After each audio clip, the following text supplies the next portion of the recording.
Alhamdulillahi Rabbil Alamin. Wassalatu wassalamu ala ashrafil anbiya'i wal mursalin wa ala alihi wa ashabihi ajma'in. Allahumma rabbi shrah li sadri wa yassir li amri wa hlul 'uqdatam min lisani yafqahu qawli wa la hawla wa la quwwata illa billahil 'aliyyil 'azim. Allahumma la sahla illa ma ja'altahu sahla wa anta taj'alul huzna in syi'ta sahla. Rabbi yassir wa la tu'assir wa atmim bil khair, amma ba'd. Babu du'aihi ala man yunshidu fil masjidi syi'ran laisa fihi madhun lil islami wala tazhidun wala hassun ala makarimil akhlaqi wa nahwi dhalik. Muka surat 78. Terjemahan muka surat apa?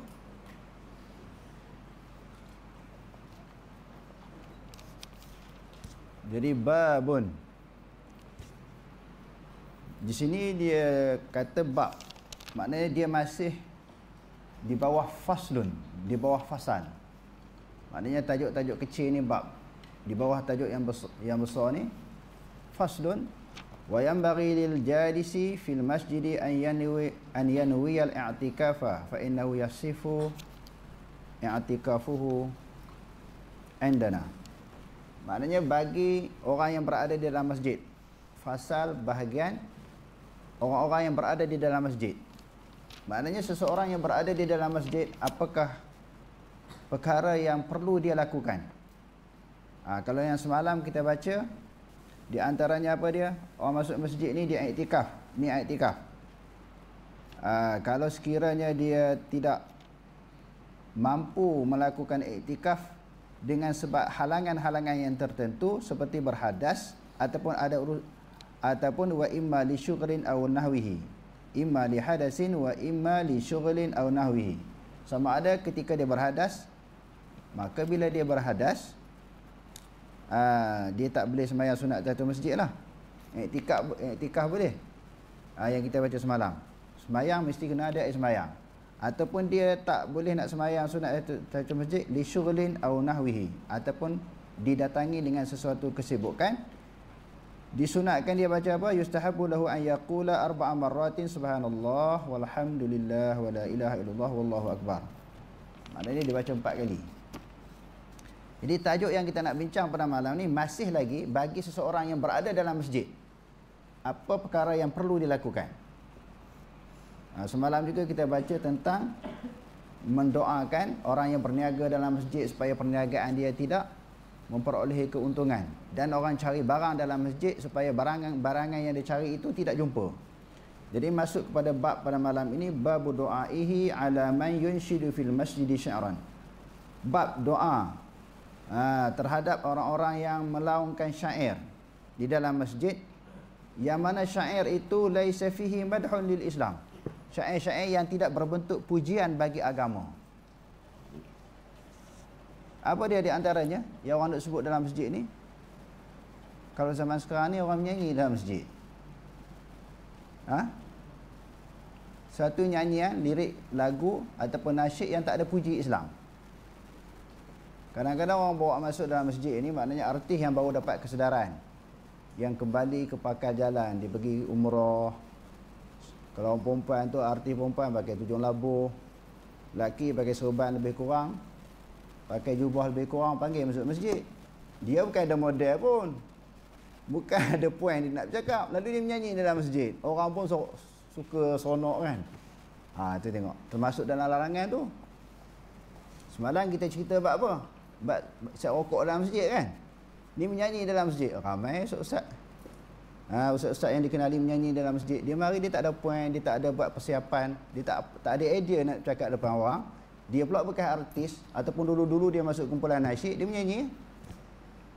Jadi kalau kita tengok nyanyian ataupun nasyid itu tak puji Islam, tak ada memuji agama Islam. Ataupun wala tazhidun, tidak mengajak supaya orang zuhud. Jadi nak bernasyid mestilah mengajak orang kembali kepada Islam ataupun orang hidup di dalam keadaan zuhud. Wala hassun ala makarimil akhlaq, dan juga tidak memberi galakkan kepada orang untuk berakhlak sebagaimana akhlak yang mulia. Maknanya supaya orang insaf, orang sedar, Bila dengar dia punya nasyid itu, orang maknanya takut kepada Allah Subhanahu Wa Taala, hati menjadi khusyuk. Bukan maknanya orang jadi seronok, orang jadi lalai, jadi lara di dalam masjid. Ini banyak yang berlaku di dalam negara kita. Bahkan masuk penceramah-penceramah daripada luar, daripada Yaman, daripada Indonesia, nak menyeronokkan orang dengan cerita-cerita lawak dan maklumat-maklumat palsu. Bukan saja hadis palsu, maklumat palsu tak betul disebarkan di dalam masjid. Jadi apa perkara yang kita nak sebut? Dia kata, apakah doa, apakah sebutan yang perlu dilakukan bagi orang yang berada di dalam masjid apabila dia mendengar perkara-perkara tersebut? Warawaina fi kitab Ibn Sunni. Kami telah meriwayatkan di dalam kitab Ibn Sunni an Thauban radhiyallahu an, daripada Thauban radhiyallahu an, qala Rasulullah sallallahu alaihi wasallam. Thauban kata, telah bersabda oleh Rasulullah sallallahu alaihi wasallam, man ra'aitumuhu yunshidu syi'ran fil masjid. Seseorang yang apabila kamu melihat akannya, seseorang ni dia mari dengan man di situ mubtada, ra'aitumuhu maknanya hu di situ kembali kepada man. Bermula seseorang yang kamu melihat akannya man, akan seseorang. Bagi orang duduk dalam masjid ni, dia lihat, dia tengok seseorang yang berada dalam masjid, yunshidu syi'ran, lalu dia bersyair ataupun kita kata bernasyid fil masjid, di dalam masjid. Nabi ajar kita, apakah perlu dia sebut, dia katakan ataupun dia doa kepada orang itu, faqulu lahu faddallahu faka thalatha marratin. Semoga Allah Ta'ala memecahkan gigi kamu. Faddallahu faka, faka maknanya mulut engkau, supaya Allah Ta'ala mematahkan ataupun memecahkan gigi-gigi kamu. Doa keburukan kepada dia, kerana asal-asal didirikan masjid ataupun diwujudkan masjid ini untuk apa? Semalam dah kita sebut kan, adzinallahu an turfa'a, Allah Ta'ala izinkan supaya diagungkan namanya. Masjid itu untuk tilawatul Quran, selawat, semayang dan sebagainya. Itu tujuan pembinaan masjid. Bukan melakukan sesuatu aktiviti, perkara-perkara yang terkeluar daripada maksud tersebut, daripada maksud mengagungkan Allah Subhanahu Wa Ta'ala. Babu fadilatil azani. Bab yang kedua iaitu tentang kelebihan azan ataupun fadilat azan. Sebagaimana yang kita ketahui, semua ibadat, semua amalan ini dia ada fadilat. Fadilat ni apa dia? Selalu kita sebut iaitu kelebihan. Kelebihan zikir, selawat, baca Quran, iktikaf dan sebagainya. Sebab apa ada fadilat? Allah Ta'ala ni dia tahu manusia ni akan bertambah bersemangat, bertambah bersemangat apabila dicerita kelebihan terhadap sesuatu amalan. Begitu juga manusia akan jadi takut apabila ditarhibkan, ditakutkan dengan ancaman. Mengumpat ke orang, ini kesan dia, ini balasan dia. Buat zalim ke orang, ini balasan dia. Makan riba, ini balasan dia. Menyebabkan orang jadi takut untuk melakukan sesuatu kesalahan. Jadi tentang bab fadilat azan. Wa rawaina an Abi Hurairah radhiyallahu an. Kami telah meriwayatkan, siapa dia kata ni? Imam Nawawi. Kami telah meriwayatkan daripada Abi Hurairah radhiyallahu an, qala, dia kata, qala Rasulullah sallallahu alaihi wasallam, telah bersabda oleh Rasulullah sallallahu alaihi wasallam, "Lau ya'lamun nasu ma fil nida'i wa saffil awwali summa lam yajidu illa an yastahimu alaihi lastahamu." Sekiranya mengetahuilah oleh manusia sesuatu kelebihan, fadilat ataupun mengetahui tentang pahala yang akan diperolehi tentang seseorang yang melaungkan suruhan azan. Kalau seseorang itu tahu tentang fadilat ataupun kelebihan ataupun pahala yang akan diperolehi, yang akan dimiliki oleh orang yang melaungkan seruan azan, wasafil awali, dan juga saf yang pertama. Selain daripada fadilah azan, orang yang duduk saf pertama tu. Yang biasanya orang sembahyang ni dia tolak orang ke depan dia. Yang selalu kita sebut tu. Lebih-lebih lagi hari Jumaat kan, dia tengok ada ruang kosong tu, dia tolak orang pergi. Ada saf, ada satu ruang kosong, dia tolak orang, bukan dia pergi berlari pergi. Jadi kita baca hadis pada malam ni, semoga kita termasuk daripada sebahagian orang-orang yang memburu pahala yang besar. Berebut-rebut nak duduk saf yang pertama. Sekiranya manusia mengetahui tentang kelebihan azan dan juga saf yang pertama, summalam yajidu, kemudian dia tak dapati, tak ada ruang. Tak ada ruang. Nak azan ni asyik boleh kat orang lain dia. Ataupun memang kalau di masjid di surau, jawatan muazzin ni memang telah dilantik. Orang kita panggil apa? Bilal kan? Bilal tu asalnya maknanya nama orang. Jadi orang Melayu panggil Bilal. Bilal tu nama orang, bukan jawatan. Jawatan dipanggil muazzin. Orang yang melaungkan suruhan azan.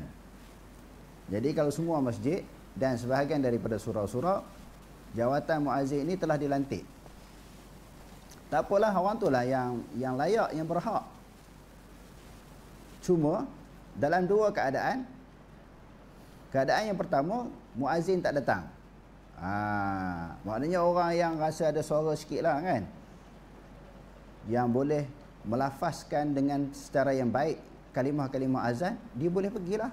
Kalau orang tak larang dia, pihak masjid tak larang dia, ataupun mana-mana surau yang tidak ada muazzin yang tetap, jadi dia kena pergi berlumba-lumba, berebut-rebut untuk melaungkan seruan azan. Kerana apa? Pahala yang dijanjikan itu amat besar. Dan yang kedua, duduk sah pertama. Jadi pakat-pakat berebut, akhirnya terpaksa kena cabut undi.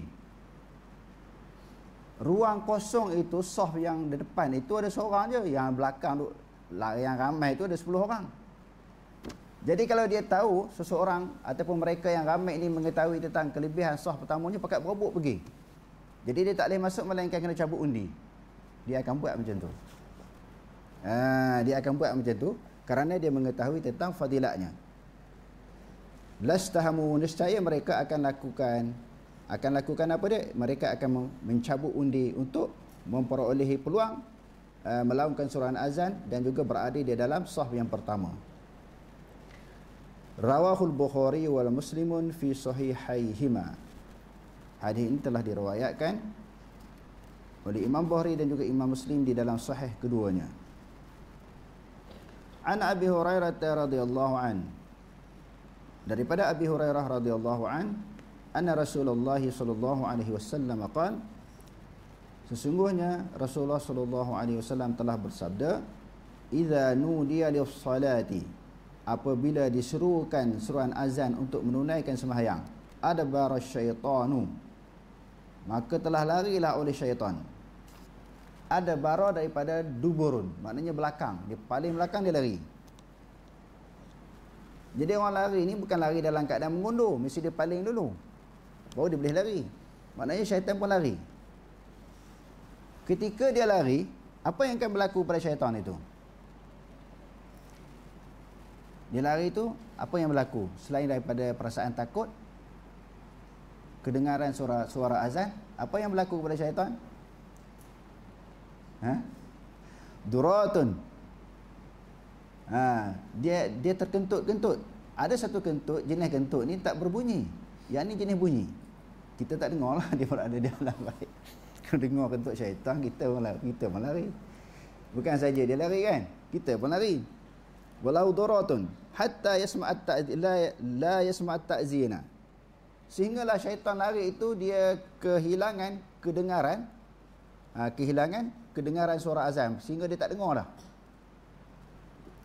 Selagi mana dengar suara azan, selagi itu dia lari.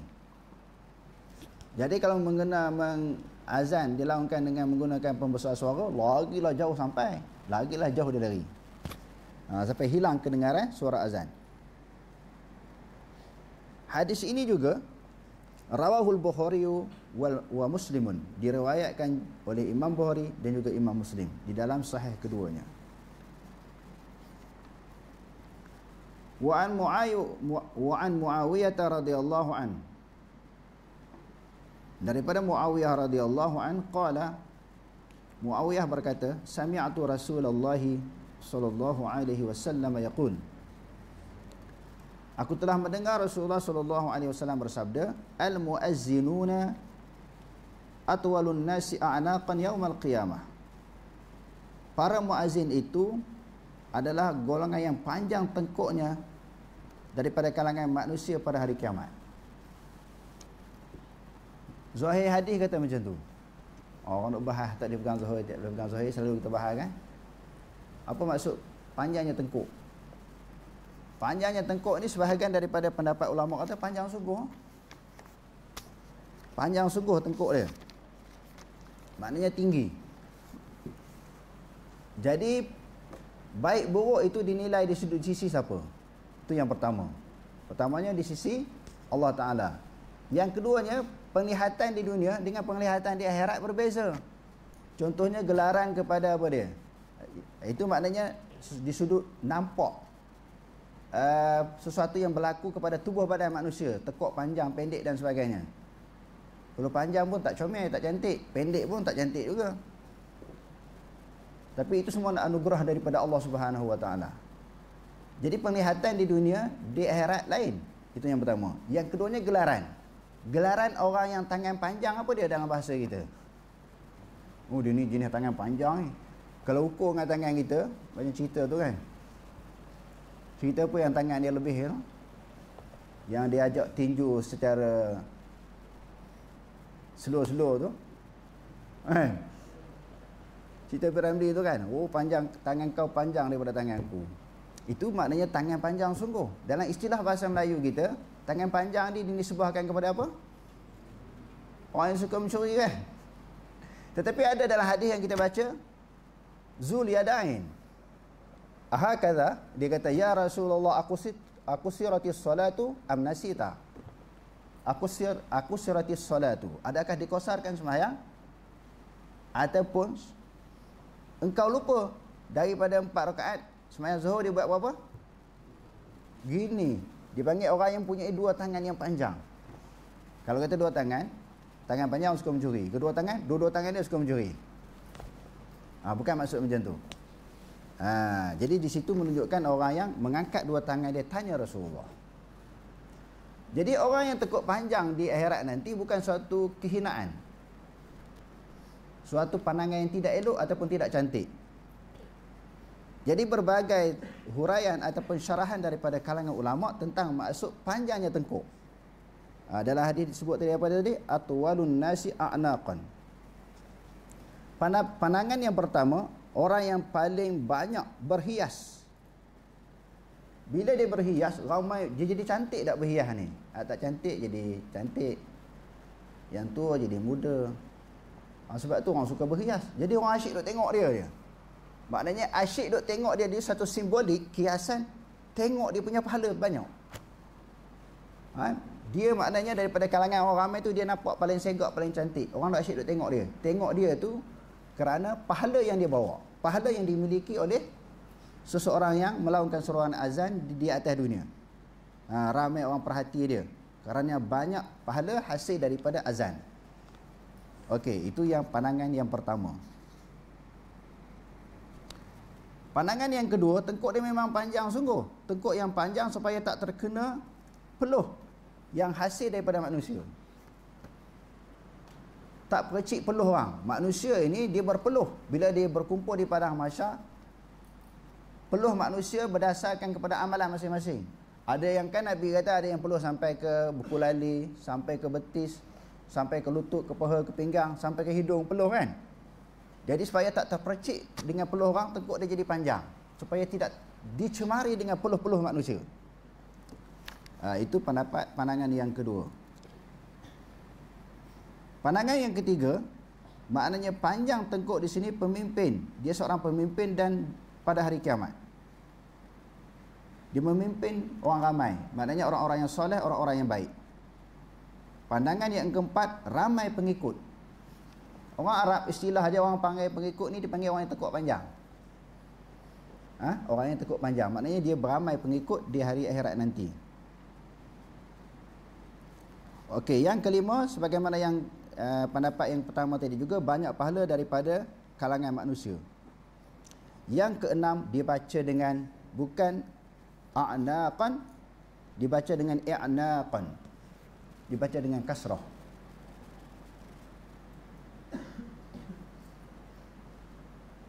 Jadi atwalun nasi a'naqan, bukan baca a'naqan, dibaca dengan i'naqan, dibaca dengan baris bawah.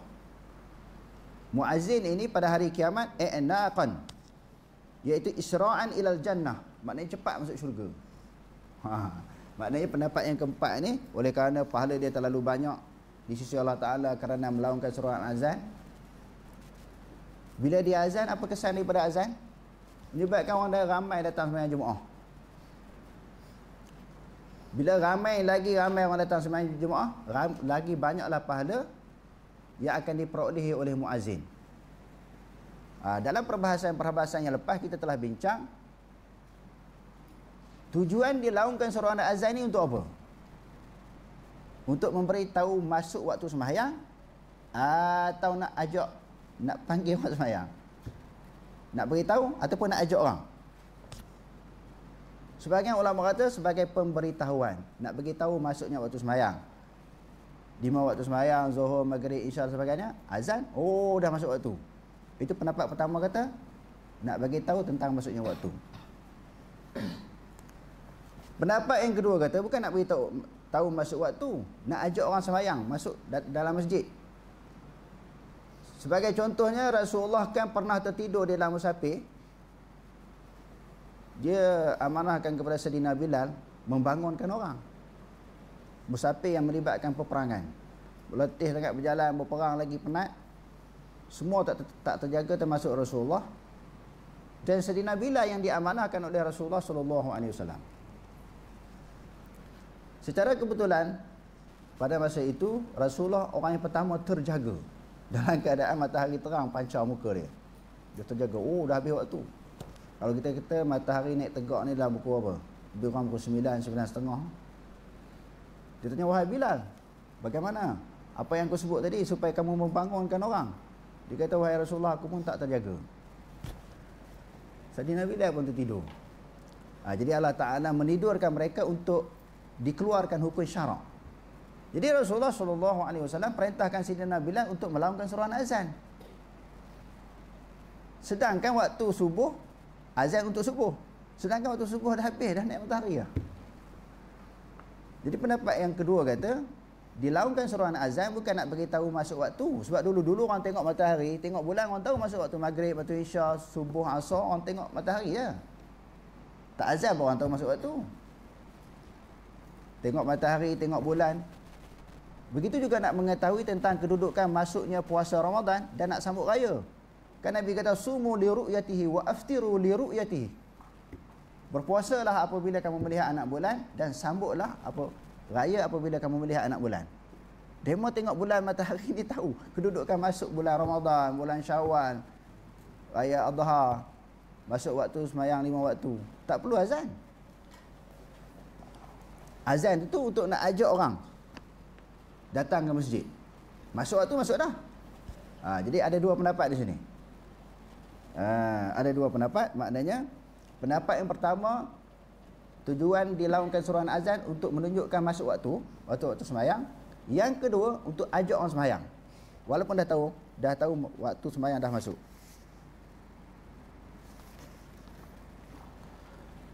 Hadis yang berikutnya, wa an Abi Sa'idin Al-Khudri radhiyallahu an qala sami'tu Rasulullah sallallahu alaihi wasallam yaqul. Daripada Abi Sa'id Al-Khudri radhiyallahu an, dia telah berkata, aku telah mendengar Rasulullah sallallahu alaihi wasallam bersabda, la yasma'u madda sautil muazzini jinnun wala insun wala syai'un illa syahida lahu yaumal qiyamah. Tidak mendengar suara muazzin. Madda ni maknanya ghayah, terhentinya suara muazzin.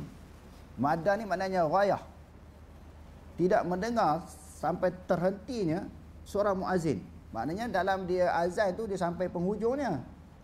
Mana-mana orang yang dengar.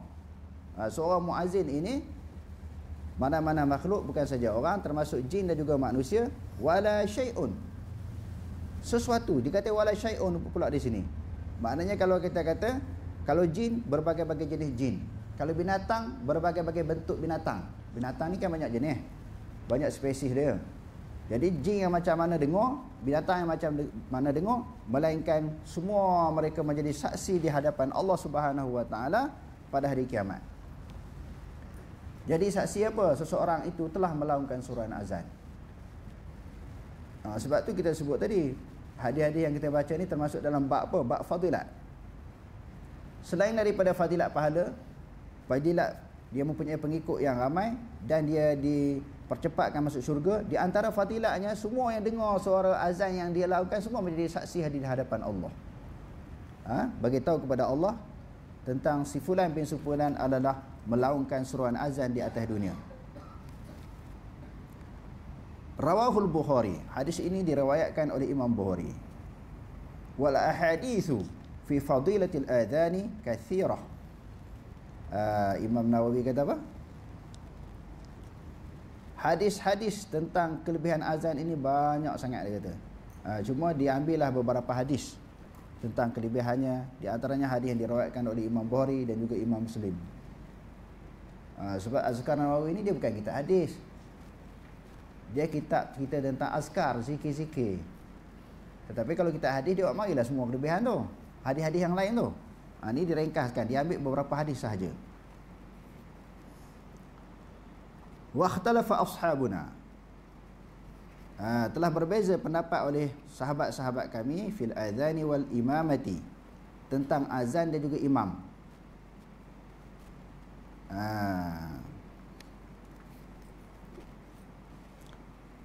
Ayyuhuma afdalu ala arba'ati awjuhin. Antara muazzin dengan imam, siapa lebih afdal? Siapa lebih afdal, lebih mulia, lebih memperolehi ganjaran yang besar di sisi Allah? Di sini para ulama menyebut lebih afdal di sini apa dia? Lebih afdal di sudut lebih besar pahala ataupun banyak.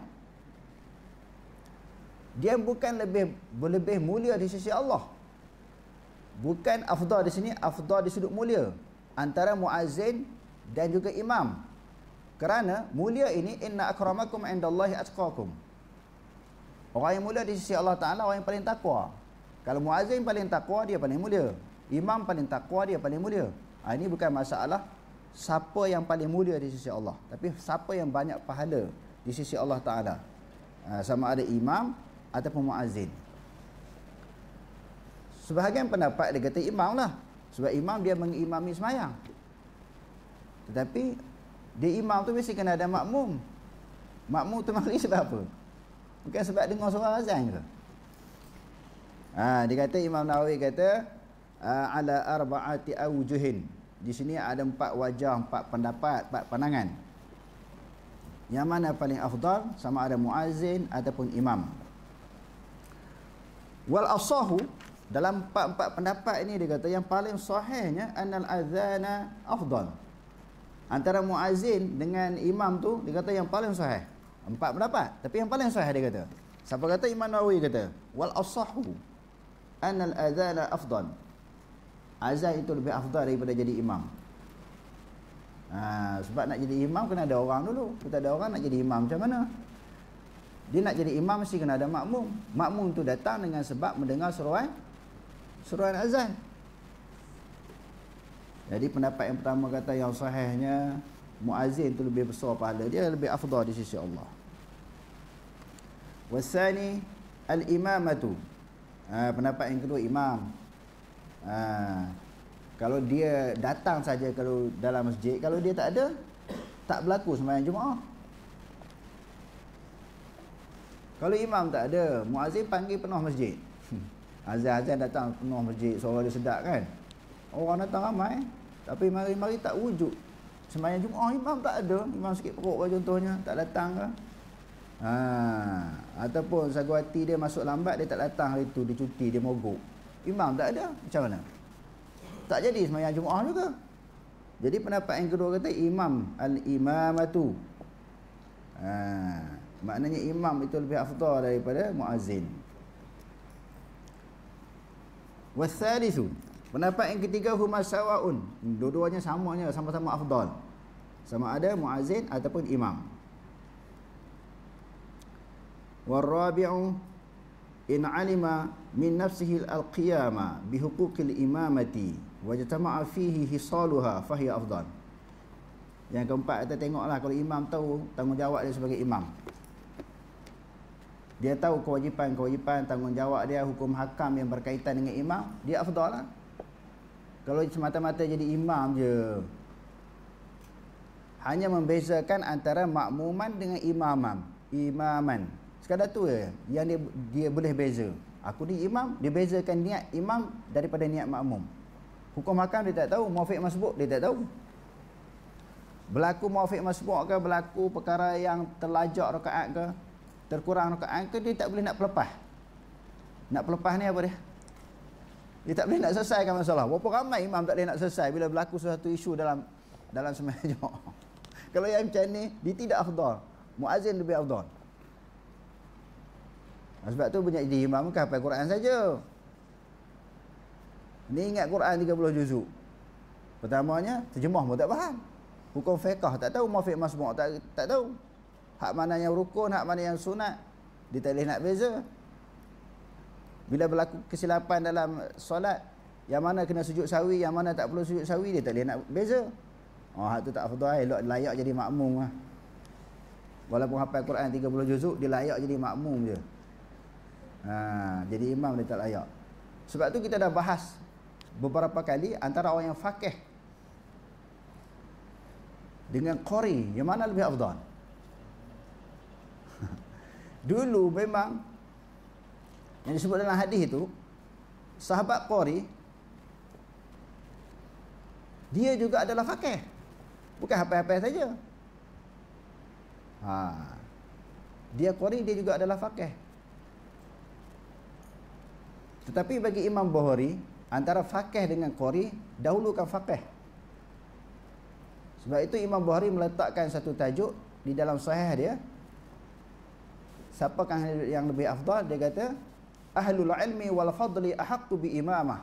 Orang yang berilmu dan orang yang mempunyai kedudukan, yang mempunyai jawatan dalam masyarakat, dia lebih diutamakan daripada orang lain. Dia kata ahlul ilmi wal fadli. Orang ilmu dia kata, bukan kata orang yang paling hafal banyak Quran, paling ingat tak. Dia kata ahlul ilmi. Kalau hak dulu-dulu zaman Nabi, dia qari, dia juga faqih. Hak kita sekarang ni qari saja, dia hafal Quran saja, tetapi dia tidak faqih. Berlaku isu-isu di dalam sembahyang, contohnya muafiq masbu' ke, batal tak batal ke, sujud sahwi tak kena sujud sahwi, berselerok habis dalam sembahyang Jumaat. Kalau jenis macam tu tak afdal. Maknanya afdal muazzin lagi daripada dia. Maknanya imam yang afdal ni dia tahu tentang kewajipan, keperluan-keperluan sebagai imam, tanggungjawab sebagai imam, dan hukum hakam yang berkaitan dengan sembahyang Jumaat. Wa illa fal azanu afdal. Kalau tidak, azan itu lebih afdal daripada imam. Wallahu alam. Aqulu qawli hadza wa astaghfirullah al-azim li wa lakum. Wassalamualaikum warahmatullahi taala wabarakatuh. Malam ni kita baca satu kitab ya. Secara kebetulan cuti lama. Saya tak ingat malam ni Abu Daud ke Muwatta' Imam Malik ya. Jadi kita baca satu kitab, insya-Allah minggu depan kita baca dua kitab. Pada malam Sabtu insya-Allah. Wallahu a'lam.